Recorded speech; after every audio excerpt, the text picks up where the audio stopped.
Rich kid Karen demanded my ranch called the cops when I refused to sign it over. You know something's wrong when someone offers to double the market price of your land without even asking to see inside the house. I knew the moment she stepped out of her shiny Mercedes and shook my hand like it was a business deal instead of a greeting, something was off. Her perfume smelled like plastic gardenias. Her smile was too wide, her nails too white, and the way she looked at my ranch, not like it was land or a home or soil soaked with 4 generations of memories, but like it was a luxury handbag on sale. I should have known then, but I'm getting ahead of myself. I'm Ivy Green, 48, third-generation rancher, and the last green left, standing on what used to be 630 acres of cattle, apple trees, in wide, blessed silence outside Willow Bend, Colorado. My sister left for Austin. My brother died in a feed truck accident. My mama passed 2 winters ago, and my daddy long before her. So when it all fell to me, I did what any stubborn, calloused, honest woman would do. I stayed. I cut the herd in half, sold off the eastern slope, kept the land that mattered 240 acres of pure heartland with a view of the divide that'll break your chest wide open. I raised goats, leased pasture, taught riding lessons, and kept the lights on barely. Then Karen showed up, her real name, Shelby Carson, but in town, folks would call her the Mercedes Karen before long. She rolled in mid-spring, unannounced, uninvited, and looking like she'd mistaken my front gate for the Four Seasons, said she just adored the rustic aesthetic and wanted to curate something tasteful, minimalist with a barn that could double as a wellness studio. I almost laughed, but she wasn't joking. She offered me $1.7 million on the spot. That was more than double what the ranch appraised for last year. I told her no. She looked genuinely stunned, like my no was a breach of etiquette. Then she smiled. One of those Stepford wife smiles that says, "You don't know who you're dealing with." She said, "Well, maybe I'll give you time to think. I just bought the development rights to the west parcel. I'm sure we'll be neighbors soon." That's when the dread kicked in, because that parcel that was supposed to be protected, part of a conservation trust my mama set up before she died. I didn't say anything right then, just watched her drive away, tires crunching over the gravel like bone on bone. I should have told her off right there, but I didn't know she wasn't just looking to buy my ranch. She was planning to take it. Within the week, I started getting letters. Not legal letters, HOA violation notices. At first, I thought they were junk, but they came certified. Letterhead West Bend Meadows Community Enrichment Council. Logo some fake-looking oak tree. The letters accused me of things like unmaintained fencing in visible areas, unpermitted livestock structures, non-conforming land usage inconsistent with community guidelines. I almost choked on my coffee reading that one. Non-conforming. This ranch was here a century before community guidelines existed. I called the county. They'd never heard of this enrichment council, but then I found out something worse. Shelby had filed paperwork with the state listing a special improvement district covering a huge chunk of land, including parcels she didn't even own, including mine. That's when the harassment started. Strangers showed up with clipboards taking pictures of my barn. A shiny new sign appeared at the bottom of my driveway. West Bend Meadows, private residential zone. Kids in designer polos who'd never handled a shovel knocked on my door with clipboards, asking if I wanted to be in compliance. When I said no, they threatened to fine me. The first time the sheriff's deputy came, he was polite. He looked embarrassed, actually. Said he got a disturbance report. Someone claimed my goats were malnourished and that my fencing posed a safety risk to hikers. Hikers, I don't allow strangers to hike through my ranch. I have no trails, no easements. Nothing is open to the public. But someone had told the county that I'd entered into community use agreements. I asked him who. He just said, "It's all very murky, but I'll file this as unfounded." "Ma'am." He tipped his hat and left. I thought maybe that was the end of it. It wasn't. The letters kept coming. Fines escalated. I was now being charged for non-participation in neighborhood upkeep. Then one day I found a lock on the main gate. Their lock. I cut it off with bolt cutters and called the sheriff. The next week, Shelby showed up again. This could all be easier. Ivy, she wore a cream pantsuit, heels unsuited for gravel, and an air of triumph. Walked across my yard like she owned it. Stopped inches from me and said, "You know, this doesn't have to be difficult. You could take the money and walk away with dignity." I told her again I wasn't selling. This was my family's ranch. It was never going to be a spa or a vineyard or whatever glossy vision she thought she was manifesting. That's when she got quiet. Too quiet. She said, refusing to participate in community governance is actionable. There are consequences.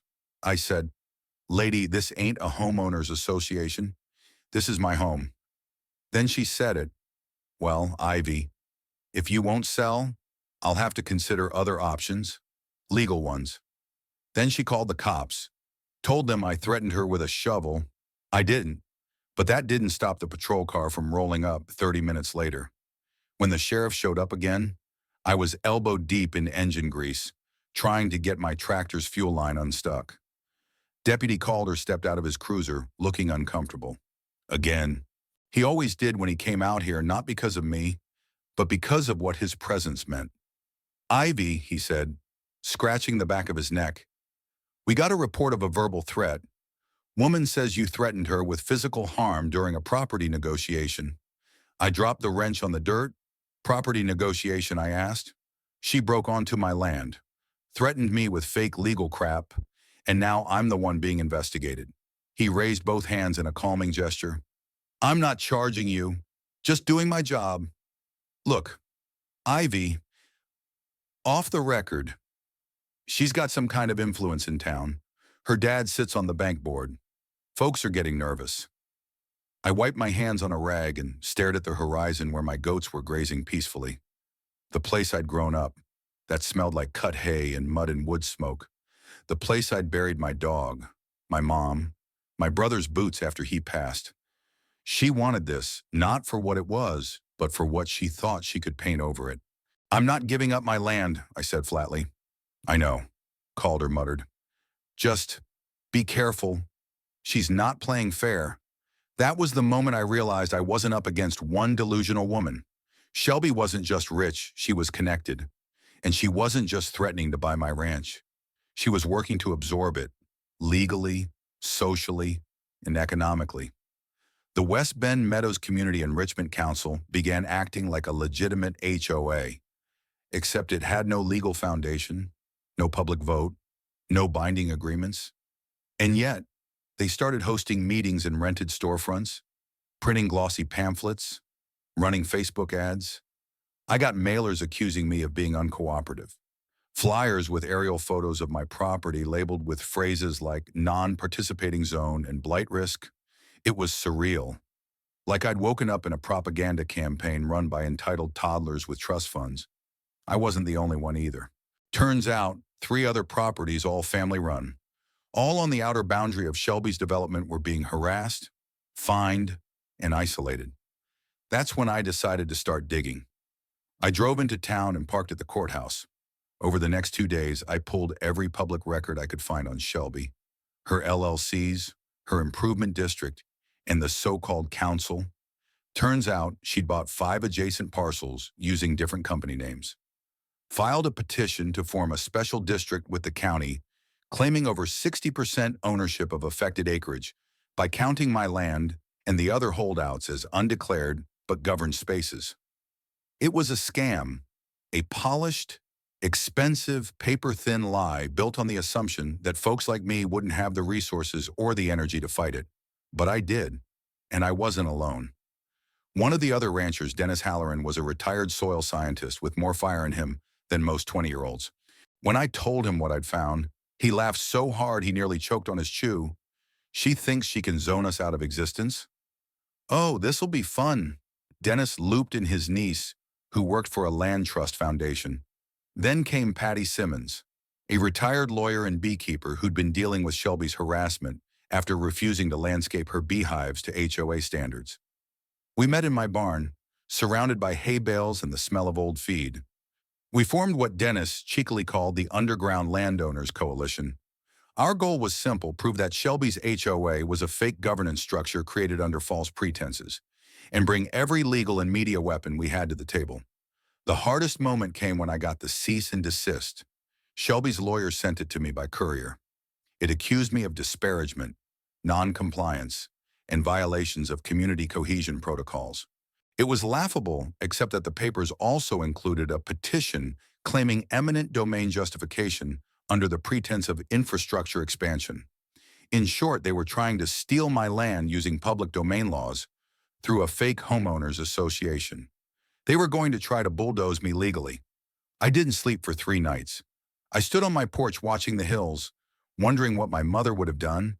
She would have stood her ground. So I did. I called a local reporter. I gave her everything. Her name was Mariella Kim, freelance, fiercely independent, and with a reputation for exposing small-town corruption. She sat at my kitchen table with a voice recorder and a notepad and listened to my story without blinking once. Then she said, "You have documents?" "Oh, I have boxes." I said, I gave her copies of the fake filings, Shelby's LLC ties, the aerial smear campaigns, and the footage my neighbor captured of the HOA's reps cutting my fence line and trespassing on horseback. Mariella ran the story within a week. It exploded. The headline, "Fake HOA Targets Ranchers with Fraudulent Fines, Tries Hostile Land," grabbed within days. The county board called an emergency meeting. Protesters showed up. So did news vans. Shelby tried to sue for defamation. But the cracks were showing, and the wind was changing. It should have been a moment of pride seeing people finally standing with me, but all I could feel was dread.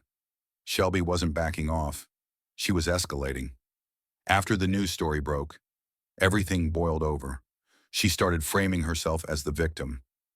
3 days after the article went live, Shelby went on a live stream. Full makeup, pastel cardigan, tears in her eyes like someone had cued them off stage. She said she'd been misunderstood, that her intentions were to beautify and uplift a declining rural area, and that she and the HOA were simply trying to bring structure where there was none. She accused me by name of aggression, instability, and refusal to cooperate with peaceful planning solutions. She even implied that I had mental health challenges, nodding solemnly like she was trying to raise awareness. I almost threw my boot through the TV. But worse, some folks bought it. The strategy was textbook: gaslight, guilt, divide. A few of the more image-conscious town folk started distancing themselves. Local businesses that had my flyers up quietly took them down. A realtor I'd known since high school said, "You might want to keep your head down for a while." Ivy, but the real gut punch came when she convinced the bank to freeze my ag loan. Said the disputed status of my property posed a liability. I found out when my feed supplier refused delivery, saying the check had bounced. I sat in my barn, door half open, bills in my lap, hands shaking, not from fear but from rage. She wasn't just trying to take my land. She was trying to crush me until I gave it up. But what Shelby Carson didn't understand about ranchers is we don't go down easy. That night, I called in a favor from the one person I swore I wouldn't, my sister, Claire. She left the ranch life behind after Mama passed and started an environmental law practice in Denver. We hadn't talked much since. Too many old wounds, too much distance. But when she answered, all I said was, "They're trying to take it." She drove up the next morning, no makeup, ponytail, wore a dusty hoodie and Doc Martens like it was armor. Walked into the barn, took one look at the table covered in files and maps and said, "Let's burn this woman to the ground." Legally. I smiled for the first time in weeks. Over the next 2 weeks, Claire helped us build our case. Every lie Shelby told, every illegal land filing, every fake compliance violation, we cataloged them all. She filed a civil suit for fraudulent governance, misrepresentation of authority, and attempted unlawful seizure of property. We filed injunctions to stop any construction and forced the county to freeze Shelby's HOA powers pending investigation. But Shelby didn't stop. She hired private security and sent them onto my land, claiming they were surveyors. One of them tased my neighbor Dennis's dog when it barked at their ATV. She plastered "for sale" future vineyard signs at the edge of my property, as if it was already hers.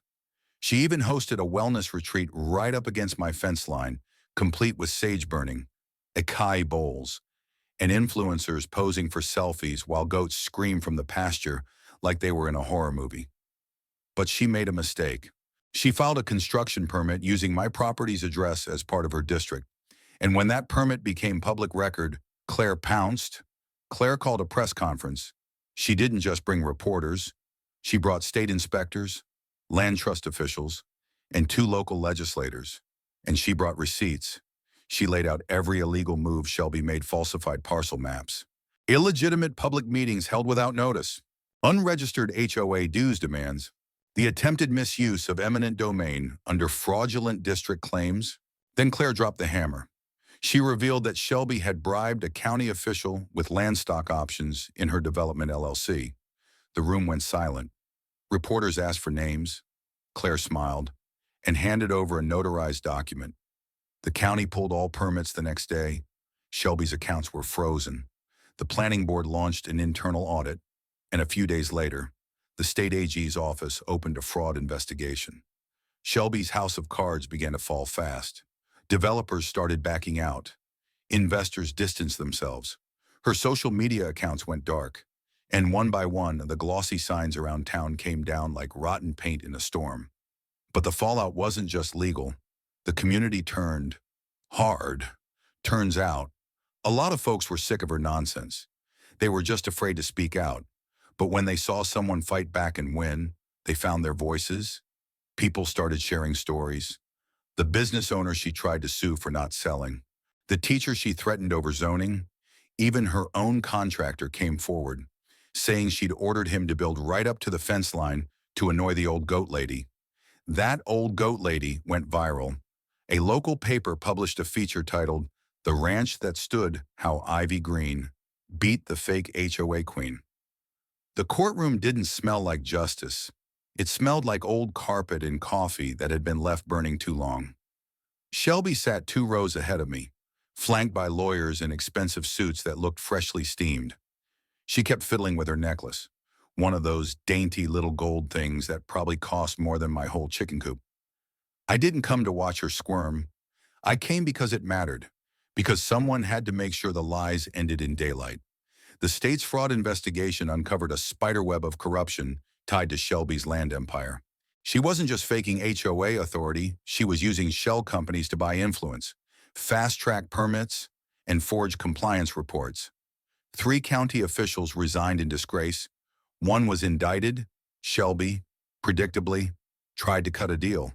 Her team claimed she'd been misled by advisors, that she had every intention of uniting the community, and that any technical errors were due to ambition, not malice.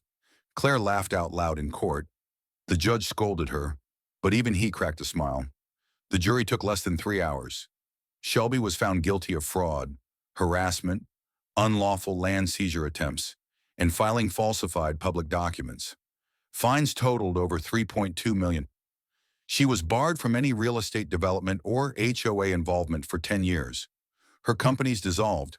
Her investors sued her. Her bank accounts froze. But perhaps the most poetic part, the land she tried to seize, my land, was legally shielded by a new easement we created through Claire's nonprofit, a community stewardship covenant that protected it from commercial zoning or annexation forever. She hadn't just failed. She'd built her empire on sand, and it finally collapsed. What surprised me most was how many people showed up after the trial.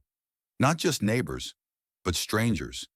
People who'd read the story, veterans, small farmers, women who'd been steamrolled by bureaucracy, men who'd nearly lost their land to banks during the 2008 crash. One woman from out of state drove 400 miles just to shake my hand. She said, "You reminded me I wasn't crazy for wanting to stay put." Another handed me a jar of homemade pickles and whispered, "We needed someone to win for us." I didn't feel like a hero. I felt like someone who'd just barely survived a hurricane.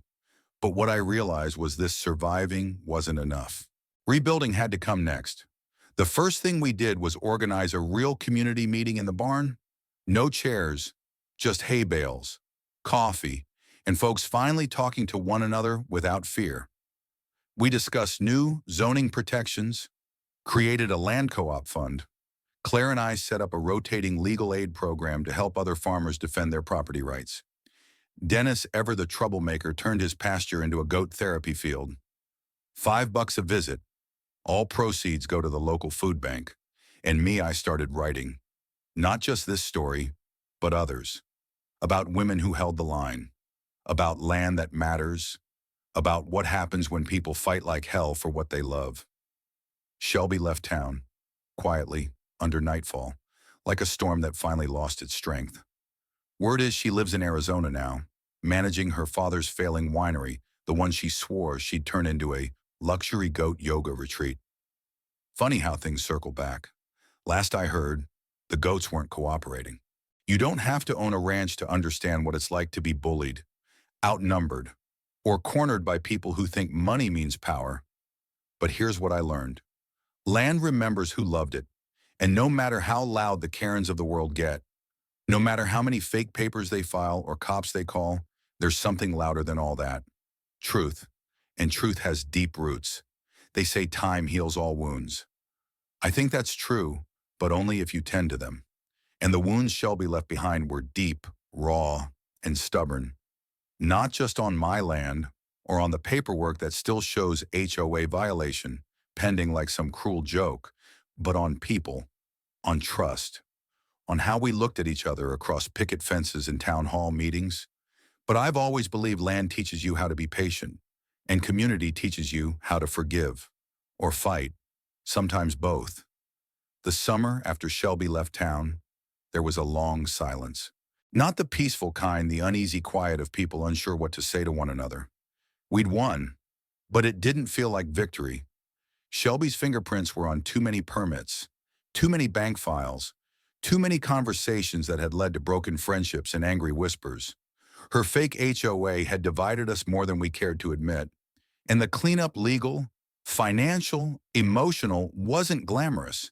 It was slow, sweaty, grueling work, but that's how real rebuilding happens. One fence post at a time, we renamed the road. What had been Carson Trail became Commons Road. The county approved it unanimously. Even the clerk choked up. We planted wildflowers in the gravel lot where Shelby's private resort spa was supposed to go. Kids painted old tractor tires into flower beds. Someone dumped 3 dozen lavender bushes there accidentally. Nobody complained. Claire helped draft a new county ordinance banning any form of private HOA from operating without state certification and resident vote. It passed 87-3. Dennis became our unofficial community mischief coordinator. He shows up at meetings in a straw hat labeled "Not the Boss," banging a cowbell whenever things get too serious. And me, I finally stopped flinching every time I saw a letter in the mailbox. Our barn became more than a barn. We used it for everything: potlucks, town votes, musical nights, and even weddings.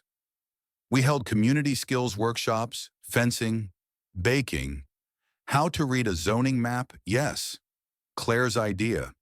Kids who once snuck off with spray cans now painted murals.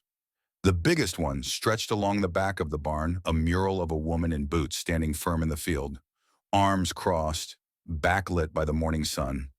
The words underneath, "You don't get to take what we remember how to grow." They painted my dog in the corner.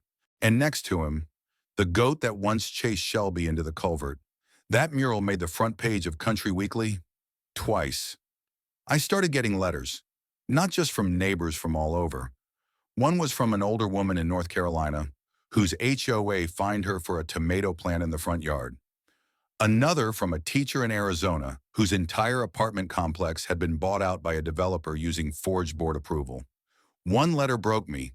It was from a 17-year-old girl in Utah who'd watched her grandparents lose their farm to a neighborhood beautification initiative that turned out to be a land grab. She wrote, "I didn't know adults could win." I cried over that one. Then I wrote her back. They can, especially when they remember they're not alone. We made something else. To a real map. Not the kind with borders and parcels and acreage, but a community map showing gardens, trails, who bakes what, who has extra fencing supplies, who's got goats that escape me, And who will lend you a hand at 2 a.m. when your water pipe bursts? Also me. Sadly, it's handwritten, updated monthly, and framed in the barn. We call it the HOA. No dues, just decency. In early spring, Claire proposed we start a rural resilience network. It would offer legal education, policy templates, and shared defense funds for landowners targeted by fake HOAs or unethical developers. Ivy, she said, we need to make what happened here repeatable. I said yes, because survival's not enough if we don't help others survive too. A year after the trial, I got one last letter forwarded through a law office in Scottsdale. From Shelby. It was 3 sentences long. I underestimated you. I hope one day you'll understand that it wasn't personal, but I know you won't. So, see, she was right. I didn't understand. Because to us, it was deeply personal. It was our soil, our memory, our dignity. And maybe she never understood that, but the land did. When the wind moves through the barley, I still hear the sound of that first day, the screech of tires, the cop car lights, the fake smile Shelby gave me as she handed over that fraudulent document. Like I was supposed to say thank you for letting her take what my mother and grandmother spent decades building. But now, I hear something else, too. Laughter, children's boots hitting the creek bed, the hum of people who know their roots. This story wasn't just about one fake HOA or one woman with too much money and not enough decency. It was about what happens when people wake up and link arms. What happens when truth outlasts power. What happens when the land and the people who love it push back. Have you ever stood your ground against injustice or seen a neighbor lose theirs to it?